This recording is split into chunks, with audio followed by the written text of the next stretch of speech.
Hi guys, James at RampantLionReviews again for you today with another beer review. For this one, we are going to stick to Sweden and we're going to have a look at another collaboration beer. So both of the breweries involved in this one have featured on the channel several times before, albeit the away brewery is actually one of the most reviewed breweries we've had here on Rampant Lion Reviews.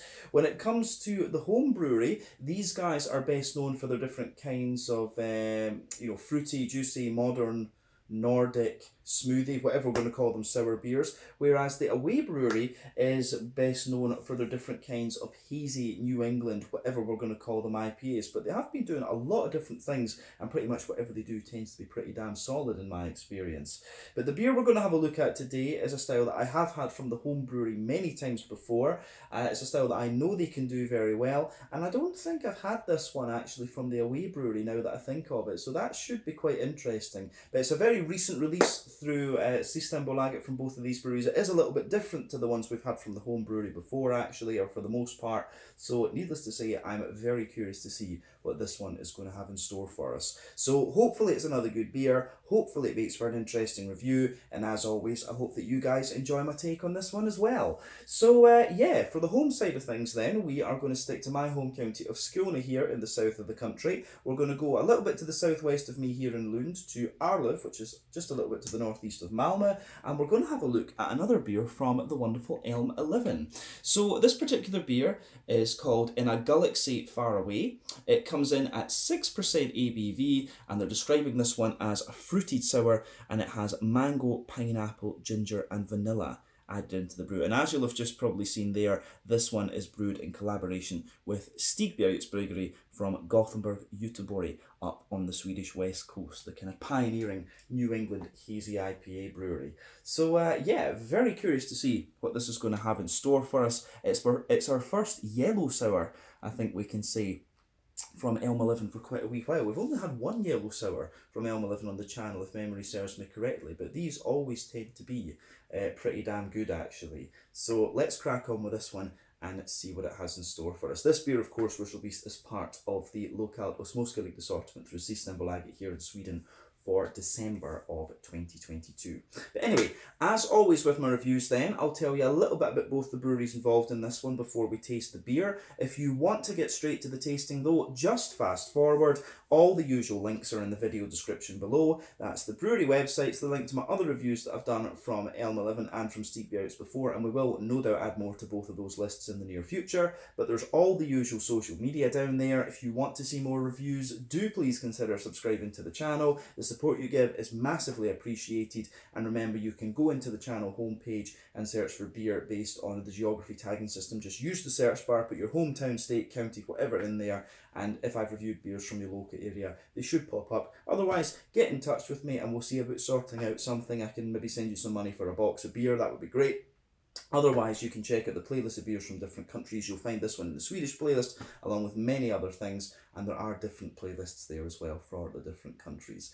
But let's crack on then and chat a little bit about Elmeleven first off then, since they are the home brewery in this case. So, Elmeleven, as I've mentioned to you already, were originally based in Malmö, and the company was founded by Anders Kvist. So he started his brewing project a few years ago in about 2016, and he says that he views brewing his beer as his sort of artistic expression.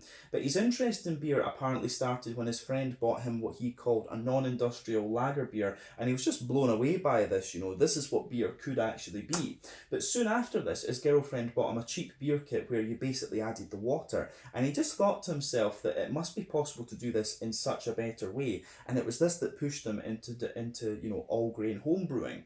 But he took part in various competitions, and then he joined the Minus Ett collective, which is a little microbrewery collective in the basement of our pub, the Bishop's Arms Gustav Adolfs Torg in Malmö, and it was there actually that he sold his first commercial beers under the name Elmeleven. But production was very small over the first few years, only a couple of thousand litres, but a while later he started brewing in the Nerd, Chad and Lilla Ulfabriken brewery in Rosengård in Malmö, and he had several Systembolaget releases over 2020. But initially initially they were brewing some IPAs, but since, for the most part, these guys have been producing different sour beers, but Anders does say that he wants to keep trying new things with the brewery in the future. In March of 2021, though, a new collective called Molecule was announced, and this includes Elmeleven, Nerd Brewing, and Chad Beer, and they've also got a new brewery in Arlöv, which, as I mentioned before, is just to the northeast of Malmö, and they start off there with a 1,500 litre brew kit. But the name Elmeleven, which Anders uses, comes from where he lived, which was Almbacksgatan Elva. So yeah, Alm is of course Swedish for the type of tree elm, and this is just something that stuck with him from his home brewing days. Recently they opened up the brewery to have a pub one weekend, which I went along and had a little look at. I didn't have time to film though, which was a bit unfortunate, but yeah, hopefully they'll do it again fairly soon. And like I said to you, this brewery is best known for the different kinds of fruity, juicy, modern, Nordic, smoothie, whatever we're going to call them, sour beers. They do some great beers within this style category, and as of December 2022, when we're filming this one for you, these guys have produced about 80 different beers under the Elmeleven name. And it is of course Anders who does the brewing mostly for the Chad Beer brand and for the Nerd Brewing brand as well, although the other guys design the recipes. So yeah, that's everything I think we need to say about Elmeleven. As always, if you want to learn more, check out the brewery website, follow them on Facebook and Instagram to keep up to date with all the latest goings on, and you can of course check out the Untappd page to learn more about all the different beers that they've done. But yeah, let's go up to Gothenburg, Göteborg now, and chat a little bit about Stigbergets, as we've done many times before. So, Stigbergets Bryggeri, as I've mentioned to you already, are based in Gothenburg, Göteborg, up on the Swedish west coast, and the company was founded by Nils Hultkrantz and Richard Simonsson. So, the two guys owned two bars that share the one kitchen. This is the Bar Kino and the Hagebjörn's Cafe, which can be found on Linnegatan in the city. These both opened back in about 2007, and the building itself is actually an independent cinema. You can go and check my Out and About video if you want to have a little look at it. But originally, the idea that they had was to brew a few beers that they could sell in the bars, but this led to them kegging the beer and then selling it on to other pubs, and eventually they started bottling the beers, which began in November of 2014. So the original beers they were producing were mainly English and German styles, but of course they really started to make their name when they focused on the more hoppy American styles of beer. The original head brewer was Ole Andersson, who is these days fully focused on OO Brewing, which was his own brand. He moved full time there in about April of 2017, if I remember correctly, and he was replaced for a short period of time by Barnaby Struve, who was the vice president of Three Floyds over in Munster, Indiana, in the US when he left. But they moved to a new brewery at Partihalarna, where they were brewing 5,000 litres at a time, and they also started working on some sour beers during that time as well. They moved there in about 2017, around the time that Ole Andersson left, of course, but they started selling their beers in the 440ml cans at this point, and this allowed them to export their beer a lot more widely. But these days, they've got a brew team of Ollie Banks, who used to work for Beavertown in London, and also Lucas Munraid, who previously worked for All In Brewing, one of the numerous gypsy breweries operating in the Gothenburg area. But as of summer 2020, they are based in the Ringön area, and they've started brewing some lambic beer there. They've got a lot more space, and they're talking about turning this brewery into an experience brewery. Actually, they say they've got space for like swimming facilities and stuff like this. So yeah, we'll just need to see how things progress with Stigbergets Bryggeri. They opened up a bar in Stockholm in about April of 2020 as well, and they now have their own folk ale shop in Gothenburg as well. In recent times, they just have been, pumping out more beers, trying different things, of course. So we'll just need to keep an eye and see what Stigbergets do over the next little while. But as of December 2022, when I'm filming this review for you, these guys have produced around 225 different kinds of beer, and as I've told you in previous videos, these guys are best known for their different kinds of New England hazy IPAs. These guys developed two of the iconic four Swedish New England IPAs, in my opinion, were released under the Stigbergets name. They were created by Ole Andersson, the Amazing Haze, and the GBG Beer Week beer for 2016, which is of course now called the new and improved GBG Beer Week beer. So yeah, those were released back in, what was that, about 2015, 2016, if memory serves me correctly. So yeah, those are definitely worth having a try of if you haven't already. But yeah, that is all I can really tell you about Stigbergets Bryggeri for the moment. If you want to learn more about these guys, you can of course check out the brewery website. You can follow them on Facebook and Instagram to keep up to date with all the latest goings on, and you can check out the Rate Beer, Untappd and Beer Advocate pages and a little bit more about all the different beers that they've done. So yeah, let's get on and actually have a little look at the artwork of this one itself. So I have to say, This does look very, very nice, actually. The artwork is done by Anders. He does this all himself. But there you can see on the side there is the Elmeleven rocket, which is their symbol, and then the Stigbergets underneath.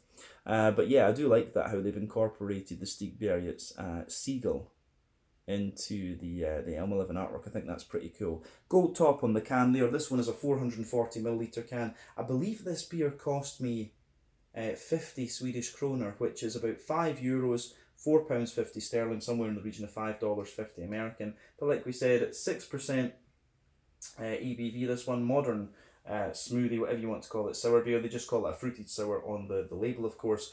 But yeah, this one contains mango, pineapple, ginger, and vanilla. And like I said earlier, this is only the second or maybe third yellow sour that we've had from Elmeleven over the years. Most of their sours have been red berry sours or whatever.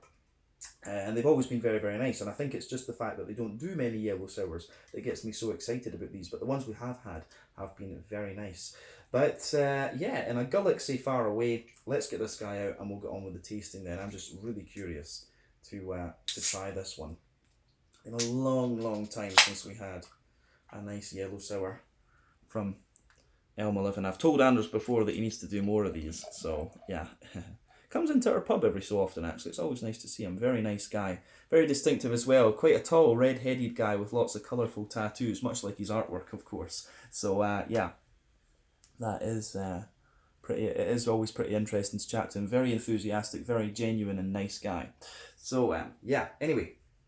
So, we've got this beer out and into the glass now, and it's kind of poured as I would have expected it to. So, you can see that when we poured this beer, it had maybe like a quarter finger of a frothy white head, but that of course has faded away to be pretty much nothing. You can just see there are a few bubbles just around the edge of the glass there, but it does look very, very nice. Yeah, I think it does go together really well, this one. So in terms of its colour, I think it is most definitely fair to say that it looks like a mixed tropical fruit juice, which you would expect when it's got mango and pineapple in it. So yeah, remember the colour of your beer depends on a few things. One, the type of malts that you use. This goes a long way to determining your EBC rating. Two, length of your wort boil is also going to play a role, because the longer you boil the wort, the more the sugars caramelise, and thus you get a darker colour of beer. But any barrel aging that you do or any adjuncts that you put in will also affect the colour of your beer as well.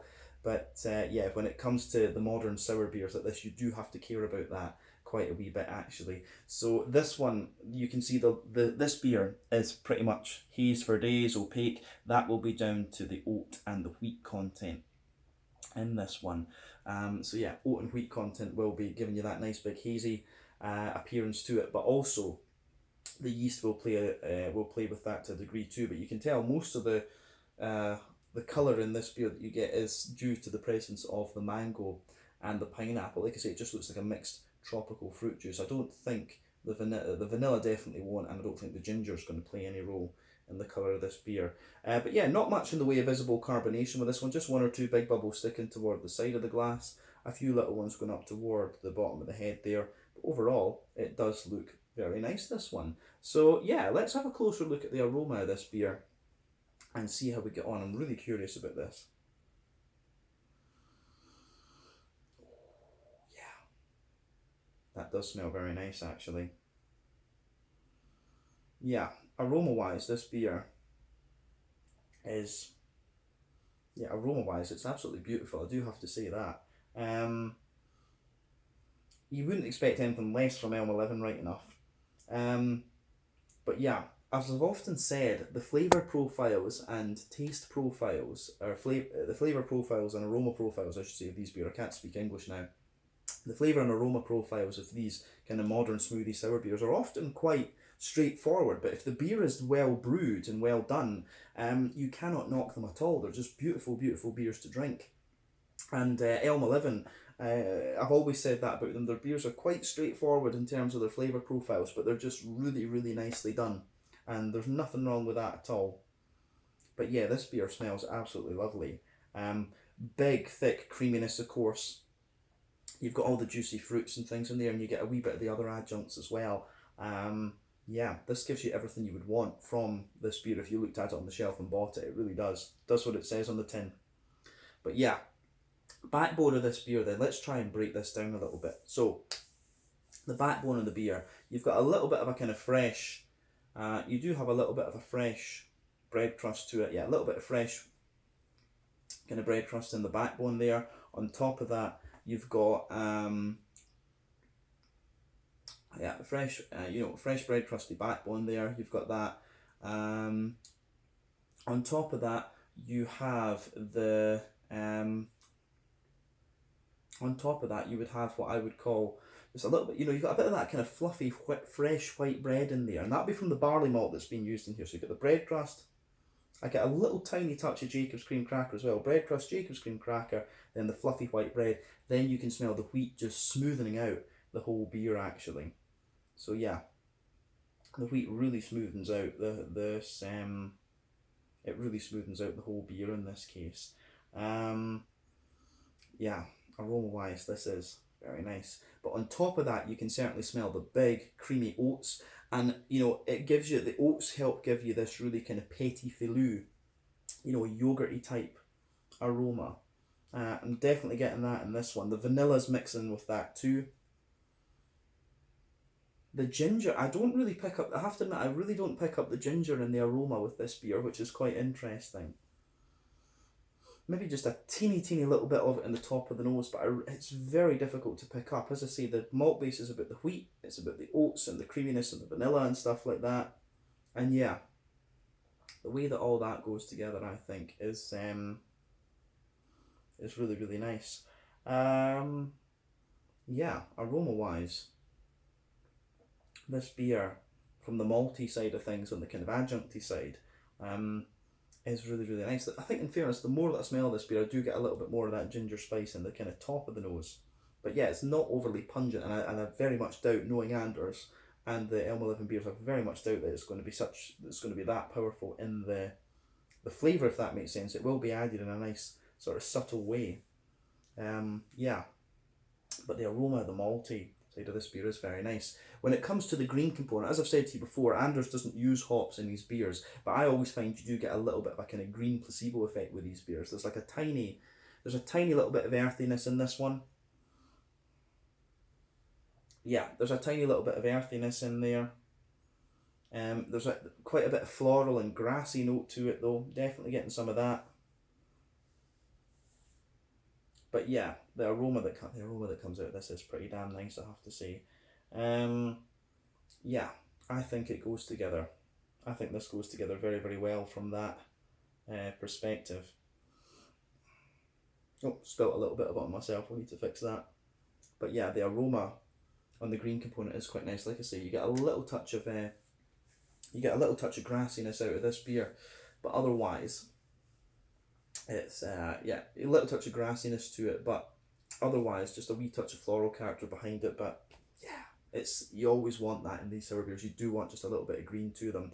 But on the fruity side of things, it is pretty much what you'd expect. You've got the big juicy mango giving you the backbone in this one. It does have a few little placebo notes of apricot and papaya and stuff like that. You are picking up these other slight little notes in there. The pineapple for me sits at the very front of the nose and up and kind of further up a little bit. So yeah, you've got a wee touch of you do definitely have a wee touch of just that kind of juicier that kind of juicier, more oily pineapple in there. But yeah, for me the mango is a bit more dominant, I would say.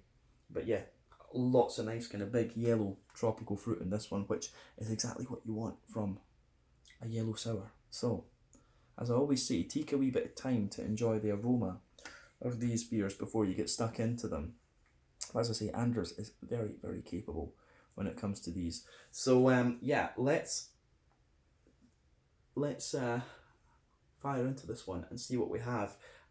Yeah, this I think is going to be very, very nice. As I always say, take a bit of time to enjoy the aroma before you get stuck into it. But let's do this. This one is called In a Gullaxy Far Away, a 6% fruited smoothie sour, I guess we could say, with mango, pineapple, ginger and vanilla added into it, from Elmeleven in Arlöv here in Skåne in the south of Sweden, in collaboration with Stigbergets from Gothenburg, Göteborg up on the Swedish west coast. let's get stuck in. Slàinte, skål, cheers.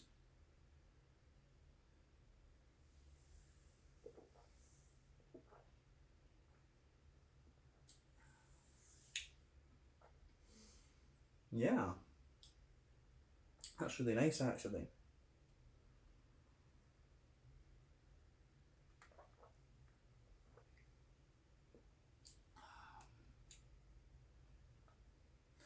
Yeah. It's interesting with this one. And one thing I always point out about these sours is that your palate is constantly changing. I actually find this one that it still has the big smoothness and creaminess you expect of the Elmeleven beers. But as I've said in a number of these reviews before, the more that you drink of these, the easier, the easier they get to drink. It doesn't, it doesn't. These beers don't feel quite as thick as I remember them when I originally tried, but of course I think that is due to the fact that just used to them these days. But yeah, this one, it gives you, as I said, I suspected it would at the start of the video. This one just gives you everything that you want.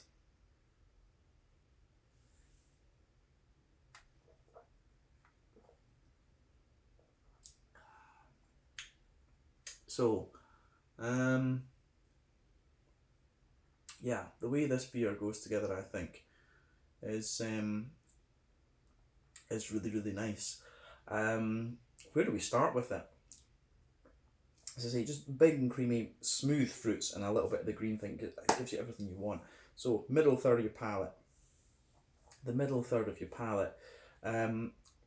Backbone of the beer, yeah, you do get a little bit of that fresh white bready bread crust there. That is absolutely the backbone of this beer. On top of that, you have a little touch of Jacob's cream cracker, but not too much. But then you get a nice dense and smooth white bready character. But you can feel it is a little bit fluffy, which tells you that's from the barley malt. That's definitely from the barley malt in this case.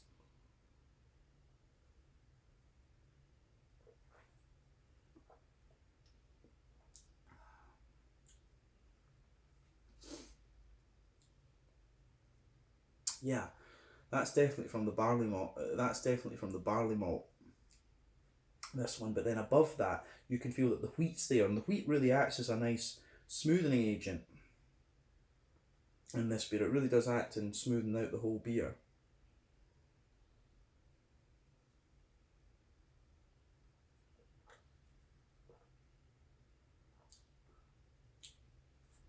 And then above all of that, you do start to get the nice oaty creaminess out of the beer. And then further forward on that middle third of your palate, you can feel the nice kind of vanilla notes in there. So further forward, as I always say, sweeter flavours come out further forward on the palate, whereas more bitter and dry flavours and stuff come out further back on the palate. But with this beer, you can absolutely get with this beer, you absolutely get just that nice kind of creamy petit filou yogurt type thing. It really reminds me of the Munch Bunch yogurts that my mum put in my lunchbox when I was a wee boy going to school. I used to love those, and I probably still would eat them today. But yeah, you definitely have that in there. What I would say is you get a little touch of ginger within the kind of bready and wheaty side of this beer. You do get a little bit of that kind of kind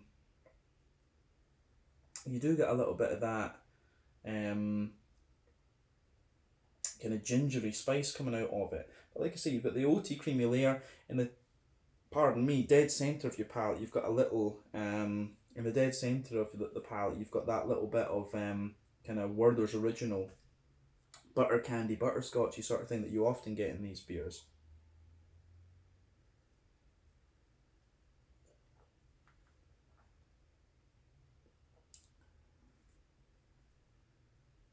So yeah,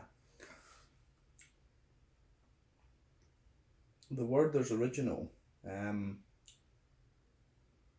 what you get in this kind of lingers into the aftertaste too, but you can just feel a little bit of the ginger pushing its way out, which is really quite It's quite nice in this one. But in honesty, I think that's everything we need to say about the middle third of the palate in this beer. Let's go to the back third of your palate then. So the border region between middle and back third of your palate, you get a little bit of that bready build up in there, which is really nice. So yeah, a little bit of bready build up, which is great.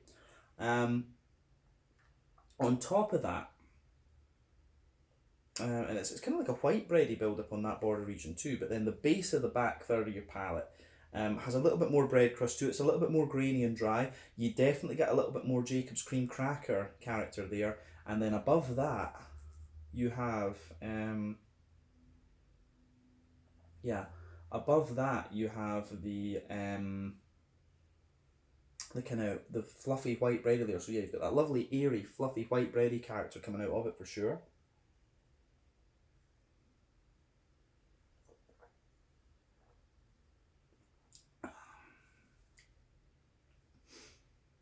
So yeah, lovely, yeah. Nice airy white bready character, definitely. Then above that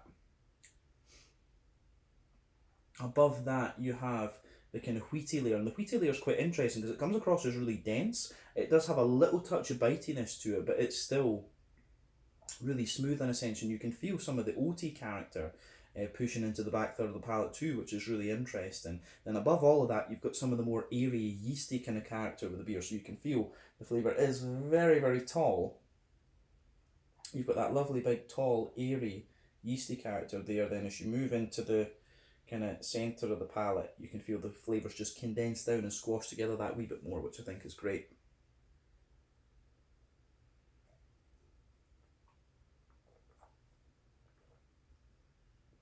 So, on top of that, or other than that, I should say, I don't think we need to say anything more about the malty and yeasty side of this beer. So let's go on to the kind of green component and the fruity side of it. Like I said to you earlier, Anders doesn't use hops in these beers, and this is one of the big debates when it comes to these modern sour beers. If you add hops into them, you know, that takes away a little bit from the kind of sour side of the beer. Whereas what they do in the more old school, woody type Belgian sours is they'll add old hops, which have lost a bit of their pungency, so you still get the green component, but the bitterness doesn't really come out. When it comes to these sour beers, that's the thing. When you add hops into a sour beer, it will take away a little bit of the kind of sour side of it. So with the modern sour beers like this, you can add them, and it gives the beer a little bit more depth, but you don't have to if you want the beer to be if you want the beer to be a little bit more kind of juicy, I guess we could say. But yeah, the way this beer goes together in that sense is quite interesting. But on the kind of sides of your palate, then the sort of green component of the beer. So the back corners of the palate, you've got that nice little bit of you do get a little bit of that earthiness in there, and as you move further forward, there's a teeny bit of herbal character. But like I say, it's very, very smooth along the sides of your palate. There's a teeny little bit of floral note on the front corners of the palate too, but round the front curve of the tongue, for me, there's just a little light touch of zesty grassiness. As I say, this is all placebo effect though. It is all placebo effect, which is it's interesting that you still get these notes. But let's look at the fruity side of the beer then, the front third of your palate. So the border region between front third and middle third of your palate, you get a nice little bit of bready build up in there, which is good. The base of the front third of your palate is a little bit smoother. As I say, you've got a nice kind of smooth white bready note there, and also the kind of creamy oats on top of that. Then the juicy fruits just sit on top of it. One of the other things as well is when you add fruit into beer as an adjunct, if there are hops in it, it suppresses a little bit of that green component anyway. So that's another thing about, that's another argument against actually adding hops into these beers. But yeah,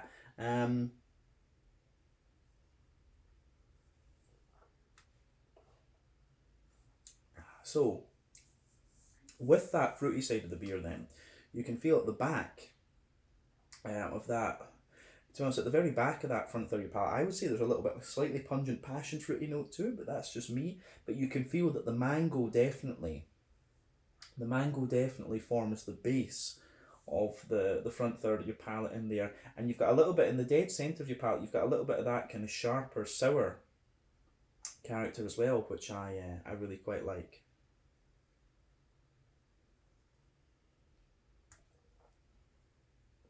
So yeah, that's definitely in there.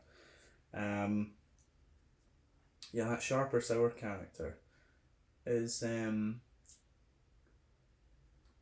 quite nice in the middle of the palate, but then you can feel the juicier. I think in the front half of the front third of your palate, I get more of the pineapple, and the pineapple's just got a little bit more of a kind of oily character, but there is almost just a wee bit of a kind of lemony zest or something like that from the sour side of the beer, sitting on that almost front tip of your tongue, which is really interesting. And you do, as I say, you get a little bit more of the ginger spice out of this beer the further you go into the aftertaste, and a bit of the zestiness too, which is very, very nice. But yeah, the way this beer goes about its business, I think, is very, very nice.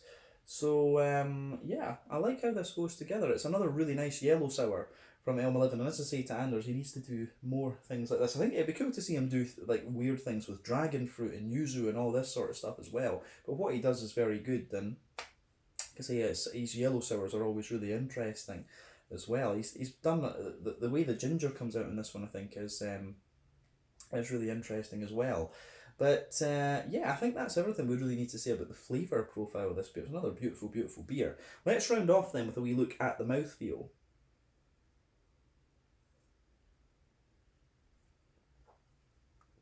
So, mouthfeel wise, this beer for me is quite kind of top end of mid-bodied. Carbonation is very, very smooth. As I say, it has that lovely kind of creamy mouthfeel to it that you would expect from an Elmeleven sour beer. But yeah, as I say, I think I'm just getting more and more used to this style. I find this one a little bit lighter and more drinkable than some of the other ones that I've had. And as I say, probably just getting used to these big smoothie type sour beers. IBU wise, I think this is probably 0 IBUs, but yeah, it kind of makes sense, this one. They won't, as I say, Anders doesn't use hops in beer, so technically speaking it's 0 IBUs, but I think, you know, it probably will feel as if it's got a couple of IBUs to it, but not that much. The malt base, like I said, is very, very smooth and creamy. You've got a little bit of sweetness in there. You do get a little bit of the spice later on, and you've got those juicy tropical fruits later as well, which I really do like. So yeah, the way that this beer goes together is really quite nice. So yeah, the way this beer, yeah, I think Elmeleven again, really, really solid, just juicy, fruity sour beer, this one. And nice to have a yellow sour from them again, which I'm always telling Anders he needs to do more of. And cool to see Stigbergets get in on this as well, actually. I think this is quite interesting. So I'll be curious to see if there will be more collaborations between Molecule and Stigbergets and stuff going forward. Maybe see a Stigbergets Nerd brewing one, or something like this, or a Stigbergets Chad beer could be quite interesting too. But yeah, that's all I can really tell you about this beer, I think, so we should wrap it up there. So yeah, this was in a Gullaxy Far Away, a 6% sour beer with mango, pineapple, ginger and vanilla from Elmeleven here in Skåne in the south of Sweden, and Stigbergets from Gothenburg. Really enjoyed doing this review for you. So once again, thank you for watching my beer reviews. Until the next time, please like, subscribe, share, all the usual YouTube stuff. Let me know your own thoughts on this beer in the comments section below. Let me know what your favourite beers are, both from Elmeleven and from Stigbergets, and we will no doubt return to these guys again at some point in the very near future. Until the next time, slange it, skål, cheers, see you guys in the next review.